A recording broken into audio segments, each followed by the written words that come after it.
So I wandered into journalism with a very narrow mind and a very personal goal. I was a very small kid in Darhan, growing up during the changes, seeing my family struggle through getting fired, doesn't know what to do in life, and feeling the hard economic transition of Mongolia. And then I had a chance to study in the United States when I finished 8th grade on a scholarship. And ever since then, I've joined Bank, and then I joined Ministry of Finance, trying to figure out what I want to do in life, how can I change my country, and how I can become somebody who is respected, who is loved, and who brings positive change to my society. Then I looked at all the majors where I can secure scholarship. It was a very personal goal. And then I figured, if I choose to be a journalist, then Rotary will give me money to study wherever I want to. Quite frankly, at the time, I couldn't afford the school to pay for the tuition to study in the universities that I want. My parents couldn't afford it, so scholarship was my only option. Then, when I got selected, the scholarship committee asked me, what are you going to do for this education that we're going to invest into you? When you return, what are you going to do? It was a simple question. It was an honest question. So I told them, I see injustice in our society. I see little people getting pushed around. I see babies need quality medical service, and I feel and breathe this smoggy air every winter. I want to change this, and I want to change this fast. We want change, and we want it right now. If I wanted to be a teacher, I can hope that my students will become a better voters and change the system that we currently reside in. But I wanted to go there faster. So I told them, I see journalism as a tool to fight corruption. I see journalism as a tool to speak truth to power. I see journalism as a tool to better our society. So today's talk, I named it, Can Journalism Save Mongolia? In the rhetoric, it sounds like Donald Trump's slogan, can we make Mongolia great again? But unlike the Americans, I think Mongolia was actually truly great a couple of hundred years back. We always rely on our back, how Genghis Khan conquered half of the world, how we let everybody practice their religion, how Mongolia had its national constitution, rule of law-based society centuries ago. So in order to answer that question in the short minutes that it's given to me, I'm actually quite enjoying this audience. There's no distraction. You can't look at your cell phone. Working in television and in journalism, we would love an audience like this one.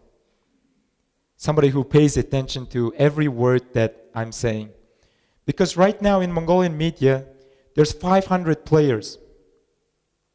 And there's roughly around $120 million that we're dividing. It's unsustainable. Journalists are low paid. Politicians own most of the media channels. And there's a lot of paid for journalism, which I shared from TEDxAmericanSchoolOfUlaanbaatar stage 3 years ago. Because we went undercover and we tried to show there's paid for journalism in 9 of the biggest media houses. We got criticized. We say in Mongolian, you spit back to the bowl that you eat from. It's a very Mongolian cultural norm that journalists don't criticize each other. But journalists are people too. Media house owners are people too. Medias are people. And people make mistakes. And we should, if you're a good friend, you should tell your friend that you make a mistake so they can learn from that mistake and not make the same mistake again. So right now there's not enough money in Mongolian media, and there's so many players, and then we're all shouting. But the big question that we're not asking ourselves is that, are we listening? Are we representing? Are we truly portraying or truly speaking truth to power? I don't think that's the case right now in Mongolian media, but with changing landscape, growing number of educated professionals returning to Mongolia, and with the set of values that you guys bring into Mongolian society, I think media is bettering. And I learned that through the hard way. 3 years ago, when we did the undercover sting called McDonald's, we set up a fake company. We started calling media offices, would you run the story if I pay you? And they all said yes. They didn't check any facts, they all just ran the stories. Then we confronted them. Your nature, your business that you're in, is you're in the business of telling the truth. Why would you run something that somebody just pays you? And then after that, I learned that if I want to go far, I have to go with the number of people in the media industry. I can't go and I can't have impact if I go at it alone. So I started building communities in the journalism center. The community we set up was called Media Council of Mongolia. How many of you have seen posts that, please share until this person is ashamed of it? Can you raise your hands? Most of us have seen that post. Recently we are seeing that this grandfather is holding its baby and he's trying to sell it for a vodka. That post was fake, but it hurted that family. So now the police is investigating that case. This is the danger of social media, and this is the danger of posting anything you wanted without thinking of the other person, without caring for media ethics. So we thought, let's fix the ethics issue first. So the Media Ethics Council got together every week, every Wednesday at 4 p.m., and we talked about different ethical issues that surrounds us, that censors us, that made us look bad, that make us look weaker as a media and journalists. And then we finally set up the self-regulation body called Mongolian Media Council. So any one of you in this audience is ever get attacked by a reporter or a media or your parents, and if a media doesn't play by the ethical rules that ground our profession, then you can actually file a complaint. You don't have to go to the court. And then the group of people that we set up and has elected into the self-regulation body will review your story. And then they will conclude that this was unethical. This was a wrongdoing of the media. If we want people to be responsible, if we want politicians to be responsible, we have to be responsible first. So this was the first case. And recently, we have been getting into investigative journalism. Investigative journalism, as Transparency International has put it, can be an effective way of fighting corruption as much as national laws. So the barometer shows that the public trusts investigative journalism to fix the social issues, to shine light on issues that wouldn't have come out to the public. So when we do investigative journalism alone, when you do it alone, you don't have as much power as in numbers. The biggest investigative journalism collaboration that MongolTV newsroom and I was lucky enough to work on was Panama Papers. Panama Papers is now changing how financial worlds operate globally. What does BVI companies mean? How does people hide their money? How does people use this money to supply wars and prostitution and child labor and so on? There's power in numbers. If 40 journalists are doing the same investigation, the person who is trying to hide the information, can they get to all 40 of them? Can he stop us from publishing? Maybe he can get to 1 or 2 of us, but he can't reach all of us. That's why, starting from 2 weeks ago, we started the conversation to set up the first Mongolian Investigative Journalism Center. This will serve the public interest. These will publish the hard stories that single editorial offices couldn't publish. And we really think that this will make Mongolia great again. So when we started into investigative journalism, Mongolians are so used to paid for journalism and uncredible media, they started attacking us by 4 or 5 different methods. First, they say, oh, they're trying to serve the different party. They're just serving somebody else's interest, not the public's interest, trying to discredit us. Second, they pull advertisers away from us. Advertising is the only form to make money for television stations, unfortunately. We're also working to change that. So when they pull advertisers away from us, they're trying to starve us. They're trying to make us weaker so that we play by their rules. So that when they give us advertisement money, we will play by their rules. And thirdly, they put personal attacks on us on social media, investigating into our family, investigating into our credibility, questioning, is Lkhagva a good journalist? What does MongolTV stand for? But big part of doing investigative journalism is to defend your work. You have to stand by the reports that you have investigated and revealed to public. So 3 years ago, when we went undercover and revealed media corruption, not all of the people supported us. They questioned our credibility as well.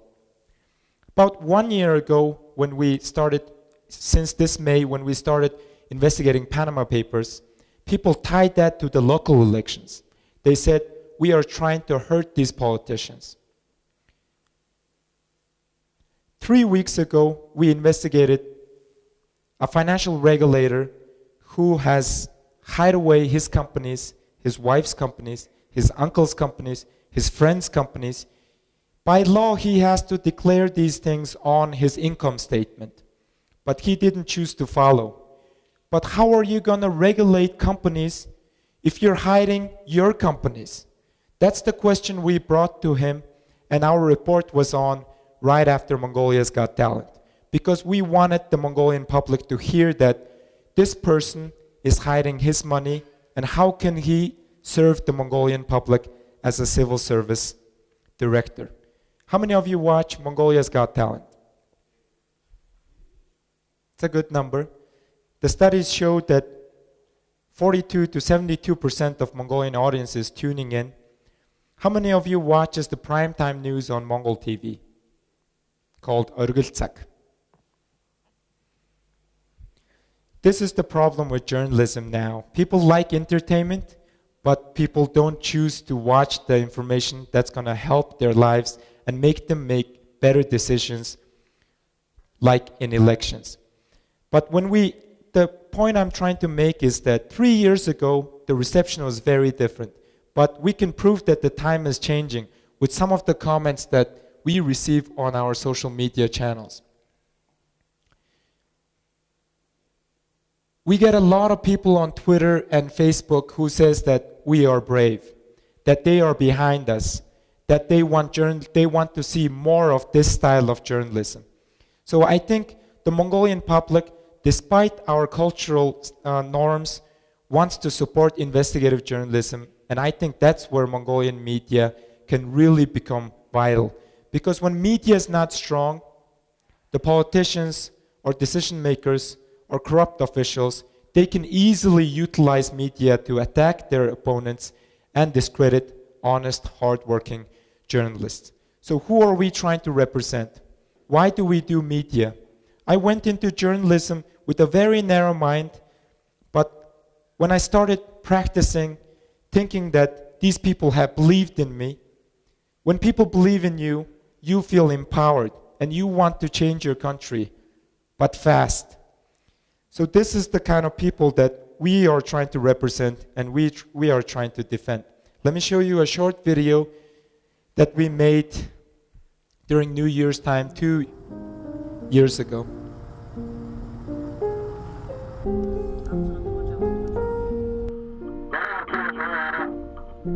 All around me are familiar faces, worn out places, worn out faces, bright and early daily races, going nowhere, going nowhere. The tears are filling up their glasses. No expression, no expression. Hide my head, I wanna drown my sorrow. No tomorrow, no tomorrow. And I find it kind of funny, I find it kind of sad. The dreams in which I'm dying are the best I've ever had. I find it hard to tell you, I find it hard to take. When people run in circles, it's a very, very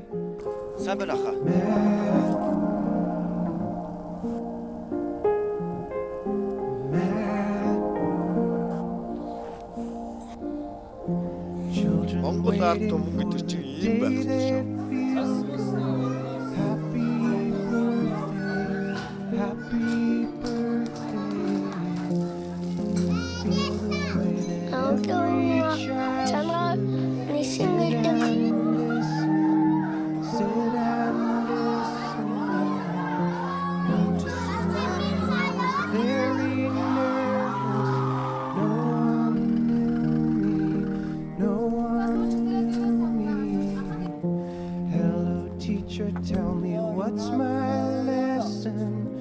Look right through me, look right through me. Хамгийн ядуугаас эхлээд баянч хамаагүй ямар ч давхарт очдөг болохоор энэ мэрэгч маань бас сонирхолтой гоё мэрэгчтэй.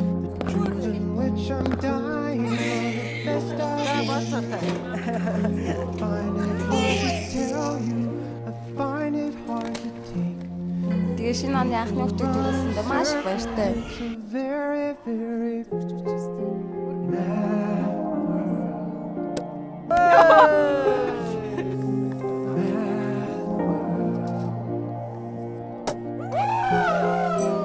Large and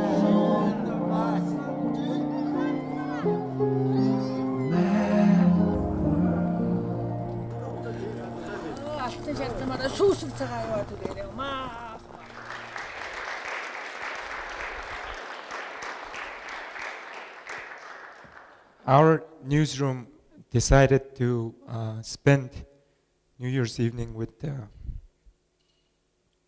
Mongolian people that we're trying to portray. And every time I watch this video, why do we do what we do is who will stand up for these people? And who will defend their right to know and ask for social justice? And I think that's where brave journalists come in.